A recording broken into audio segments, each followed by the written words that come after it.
tu te focalises plus sur ce qui se passe, c'est ce qui se passe qui sera dans ton cœur. Et que tu le veuilles ou pas, tu le diras. Un jour, j'appelle un de mes fils dans la foi qui est banquier et je lui dis, donne-moi un peu l'état de mes comptes. J'ai $20. Et l'autre, $25. OK. Et le troisième, ah non, là, t'es à $10. J'ai dit, oh là là.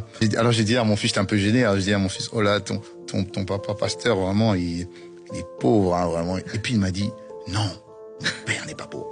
Non, oui, non, mais il m'a dit ça d'un ton.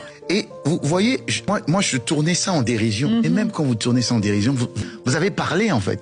Et je me suis rendu compte que j'avais fait une erreur. J'ai dit, oh, pardon. Péché.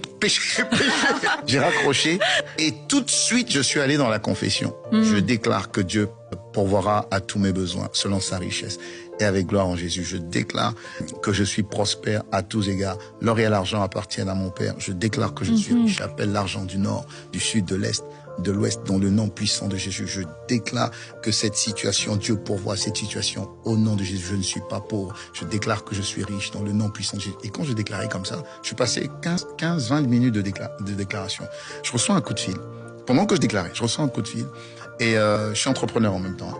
Donc, je reçois un coup de fil et il y a une entreprise qui m'appelle, qui dit, vous avez répondu à un appel d'offres il y a tant de mois et tout ça. Je dis oui, oui.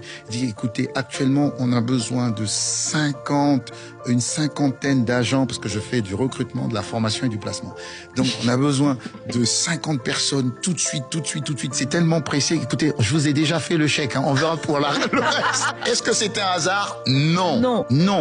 Pourquoi? Parce que par la parole de confession, mais c'est pas n'importe quelle parole, c'est pas une parole intellectuelle. Je peux répéter les versets bibliques, ça ne marchera pas. Il faut que cette parole soit dans le cœur et le diable fera tout pour que cette parole ne vienne pas dans le cœur. Quand cette parole vient dans le cœur, ça devient grave la promesse, c'est celle que Dieu t'a dite, grave-la sur les tables de ton cœur parce qu'elles vont s'accomplir et s'accompliront certainement. Et c'est cette parole qui est dans le cœur, que vous parlez avec foi, cette parole qui crée. Je vais lui confesser.